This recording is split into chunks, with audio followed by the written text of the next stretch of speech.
আসসালামু আলাইকুম। সবাইকে স্বাগত জানাচ্ছি গ্লোবাল ভিউজে। আপনাদের সাথে আছি আমি ফারজানা নিসা। আজ জানাবো আন্তর্জাতিক গণমাধ্যমে আলোচিত সংবাদ ও বিশ্লেষণ। হামাসের নিহত প্রধান ইয়াহিয়া সিনওয়ার এবং আল কাসসাম ব্রিগেডসের প্রধান মোহাম্মদ দেইফের হাতে কিভাবে ইসরায়েলের দম্ভ চূর্ণ হয়েছিল তার খুঁটিনাটি প্রকাশিত হওয়ার পর নতুন করে বেকায়দায় পড়েছে নেতানিয়াহু প্রশাসন। বিপর্যস্ত ইসরায়েলের জন্য আরও কিছু দুঃসংবাদ এসেছে। ফিলিস্তিনের পশ্চিম তীর এবং দক্ষিণ লেবাননে আরও ৩ ইসরায়েলি সেনা প্রাণ হারিয়েছেন। রক্ত ঝরেছে বহু সেনার। বোমায় উড়েছে কয়েকটি ইসরায়েলি যুদ্ধযান। এই প্রথম হামাসের সামরিক শাখার পরিচালনা করা আল আকসা ফ্লাড অভিযানে খুঁটিনাটি প্রকাশিত হয়। আল জাজিরা প্রচারিত সিরিজ ডকুমেন্টারির প্রথম পর্বে আল কাসসাম ব্রিগেডসের এমন সব ফুটেজ দেখানো হয়েছে যা আগে কখনো দেখা যায়নি। What is hidden is greater শিরোনামের এই তথ্যচিত্রে অভিযানের পরিকল্পনা এবং এর পরের ঘটনাবলী নিয়ে হামাসের সামরিক নেতৃত্ব আহাল ওজ ও কিসুফিমের মতো জায়গাগুলোকে টার্গেট করার নির্দেশনা ছিল সেখানে। ফুটেজের বেশ কয়েকটি দৃশ্যে হামাসের পলিটিক্যাল ব্যুরোর নিহত প্রধান ইয়াহিয়া সিনওয়ারকে দেখা যায়। এতে টানেলের ভেতরে আল কাসসামের যোদ্ধাদের কর্মকাণ্ড, এক্সপ্লোসিভ ডিভাইস পেতে রাখা, ইসরায়েলি গাড়িগুলোকে লক্ষ্য করে এগুলোর বিস্ফোরণ ঘটানো এবং বিভিন্ন যুদ্ধযান জব্দ করার দৃশ্যও প্রচারিত হয়। দেখানো হয় যুদ্ধে নিহত ইসরায়েলি সেনাদের লাশ। তথ্যচিত্রে জুড়ে দেওয়া হয় যুদ্ধে অংশ নেওয়া আল কাসসামের যোদ্ধাদের বক্তব্যও। দেখা গেছে ইয়াহিয়া সিনওয়ার রাফায় অনুপ্রবেশ করা ইসরায়েলি বাহিনীর বিরুদ্ধে লাঠি ছিল, শরীর ছিল কম্বলে ঢাকা। এক দৃশ্যে সিনওয়ারকে পোলো শার্ট পরিহিত অবস্থায় আরেকজনের সঙ্গে দেখা যায় এবং তাদের সামনে একটি মানচিত্র ছিল। অর্জিত না হওয়া পর্যন্ত লড়াই অব্যাহত রাখার সংকল্প ব্যক্ত করেন ইয়াহিয়া সিনওয়ার। ওই তথ্যচিত্রের সঙ্গে আল কাসসাম ব্রিগেডসের সামরিক কাউন্সিলের সিনিয়র সদস্য ইজ্জাদ্দিন আল হাদাদের সাক্ষাৎকার প্রচারিত হয়। কঠিন নিরাপত্তা পরিস্থিতিতে নেওয়া সাক্ষাৎকারে তিনি বলেন, ফিলিস্তিনি জনগণ এবং তাদের পবিত্র স্থানগুলো রক্ষা করার জন্য সেদিন ইসরায়েলের অভ্যন্তরে আগাম হামলা চালানো হয়েছিল। তিনি জানান, ইসরায়েল একটি বড় ধরনের হামলা চালানোর প্রস্তুতি নিচ্ছে। গোয়েন্দা সূত্রে এমন তথ্য পাওয়ার পরই অভিযানের সিদ্ধান্ত নেওয়া হয়। হামাসের এই সিনিয়র কমান্ডার বলেন, ফিলিস্তিনি জনগণকে রক্ষা করার সবগুলো ৭ অক্টোবর অভিযান চালানোর বিষয়টি চূড়ান্ত করেন। আল জাজিরার তথ্যচিত্রে সিনওয়ারের দুর্দান্ত সাহসিকতা প্রকাশিত হওয়ার পর ইসরায়েলি মিডিয়াতে বিস্ময়ের সৃষ্টি হয়েছে। ইসরায়েলি সম্প্রচার মাধ্যম আল মায়াদিনের খবরে বলা হয়, পশ্চিম তীরের জেনিনে প্রচণ্ড লড়াই অব্যাহত রেখে দখলদার সেনাদের প্রতিহত করেছেন ফিলিস্তিনি যোদ্ধারা। ইসরায়েলি সেনাবাহিনী শনিবার নিশ্চিত করেছে লড়াইয়ে তাদের ৩ সেনা আহত হয়েছেন, যার মধ্যে একজনের অবস্থা আশঙ্কাজনক। আল কুদস ব্রিগেডসের জেনিন ব্রিগেড শনিবার জানিয়েছে, আল দমজ এলাকায় তাদের সঙ্গে ইসরায়েলি সেনাদের প্রচণ্ড লড়াই হয়েছে। তারা দখলদার বাহিনী এবং তাদের গাড়িগুলোকে লক্ষ্য করে ব্যাপক গুলিবর্ষণ এবং বেশ কিছু এক্সপ্লোসিভ ডিভাইসের বিস্ফোরণ ঘটালে হানাদার বাহিনীর অনেকেই হতাহত হন। আল বাসাতিন এলাকায় এক্সপ্লোসিভ ডিভাইস দিয়ে একটি ইসরায়েলি সেনা দলকে আঘাত হানেন তারা। আল আকসা মার্টার্স ব্রিগেডস জেনিন জানিয়েছে, তাদের যোদ্ধারা স্বয়ংক্রিয় অস্ত্র এবং এক্সপ্লোসিভ ডিভাইস দিয়ে বিভিন্ন ফ্রন্টে প্রচণ্ড লড়াই চালিয়ে যাচ্ছেন। দখলদার বাহিনীকে সরাসরি আঘাত এনেছেন তারাও। অনেক বিশ্লেষক বলছেন, গাজার ব্যর্থতা ঢাকতে পশ্চিম তীরের জেনিনে অযৌক্তিক হামলা চালাচ্ছে ইসরায়েল, সেখানে কারফিউ জারি করে বাড়ি বাড়ি গিয়ে তল্লাশি চালাচ্ছে হানাদার বাহিনী। এদিকে আরও ৩ সেনার রক্ত ঝরেছে দক্ষিণ লেবাননে। শনিবার একটি এক্সপ্লোসিভ ডিভাইসের ওপর দিয়ে ইসরায়েলের একটি D9 বুলডোজার যাওয়ার সময় বিস্ফোরণে ১ সেনা কর্মকর্তা এবং ২ সৈনিক গুরুতর আহত হন। ঘটনার পর তাদেরকে দ্রুত হাসপাতালে নেওয়া হয়। গত ডিসেম্বরে সংঘটিত এই ধরনের আরও একটি ঘটনার কথা শনিবার প্রকাশ করেছে ইসরায়েলি মিডিয়া। রাস আল নাকুরায় একটি ল্যান্ডমাইন বিস্ফোরণে ওই ঘটনায় ইসরায়েলের ১৪৬তম ব্রিগেডের ৩ সেনা নিহত হন। আহত হন বেশ কয়েকজন। ইসরায়েলের কয়েকটি দৈনিক শনিবার খবর দিয়েছে, হিজবুল্লাহর সঙ্গে ২৭ নভেম্বর সম্পাদিত যুদ্ধবিরতি চুক্তির শর্তানুযায়ী দক্ষিণ লেবানন থেকে ইসরায়েলি বাহিনীর পূর্ণাঙ্গ প্রত্যাহারের জন্য নির্ধারিত ৬০ দিনের সময়সীমা শেষ হওয়ার আগে উচ্চ সতর্কাবস্থায় রয়েছে দখলদার বাহিনী। শুক্রবার ইসরায়েলি প্রধানমন্ত্রী বেনিয়ামিন নেতানিয়াহু জানান, নির্ধারিত শেষ সময়ে রোববারের মধ্যে দক্ষিণ লেবানন থেকে সব সেনা প্রত্যাহার করতে পারবেন না তারা। আল মায়াদিনের খবরে বলা হয়, এই পরিস্থিতিতে ইসরায়েলি বাহিনী যুদ্ধবিরতির শর্ত লঙ্ঘন করে দক্ষিণ লেবাননের বাসিন্দাদের বাড়িঘরে ফিরতে বাধা দেওয়ার লক্ষ্যে হামলা চালিয়ে যাচ্ছে। বুলডোজার দিয়ে গুঁড়িয়ে দেওয়া হচ্ছে বিভিন্ন ঘরবাড়ি।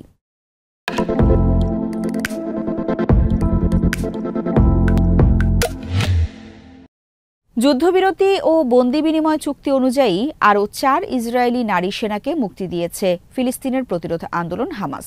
শনিবার দুপুরে গাজা সিটির ফিলিস্তিন চত্বরে তৈরি মঞ্চে ওই 4 নারী সেনাকে বিদায় জানানো হয়।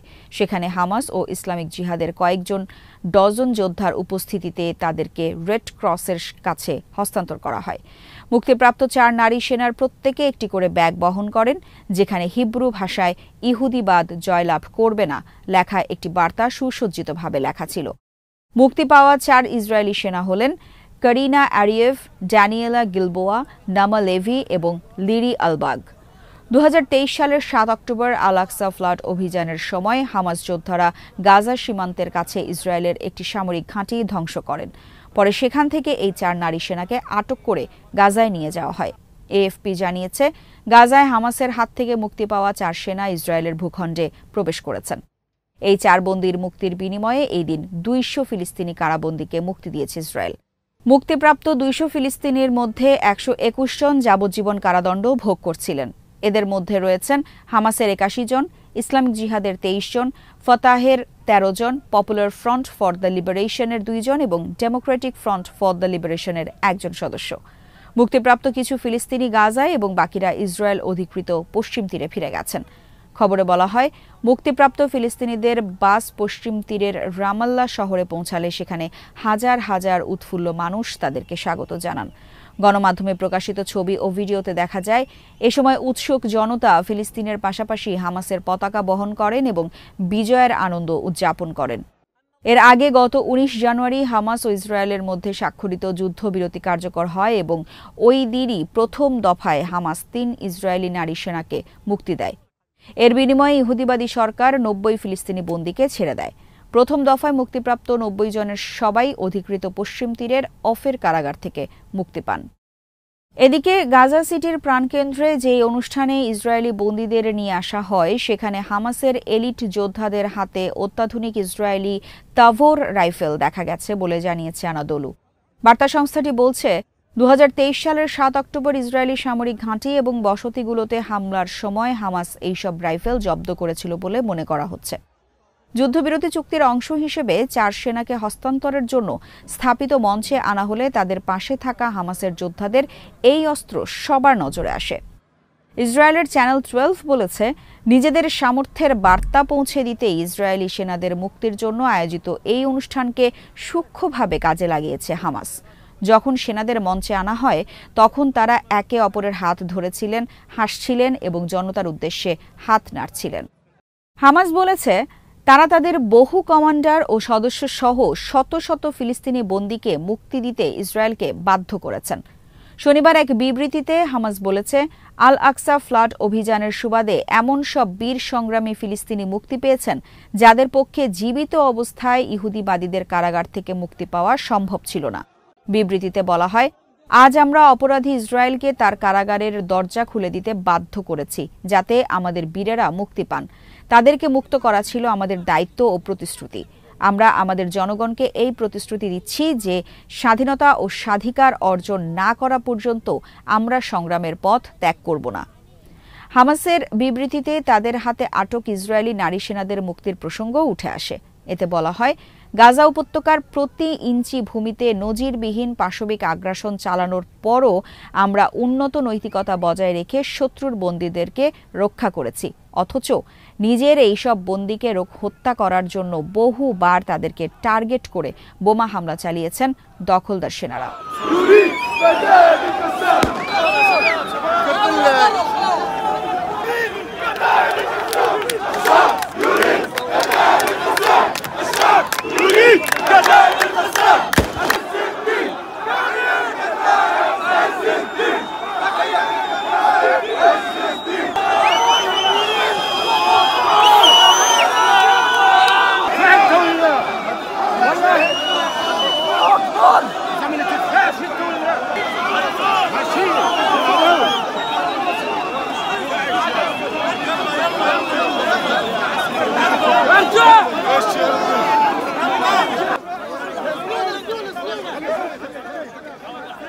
ইসরায়েলের জন্য ২,০০০ পাউন্ড ওজনের বোমার একটি স্থগিত চালান অবমুক্ত করেছেন নতুন মার্কিন প্রেসিডেন্ট ডোনাল্ড ট্রাম্প।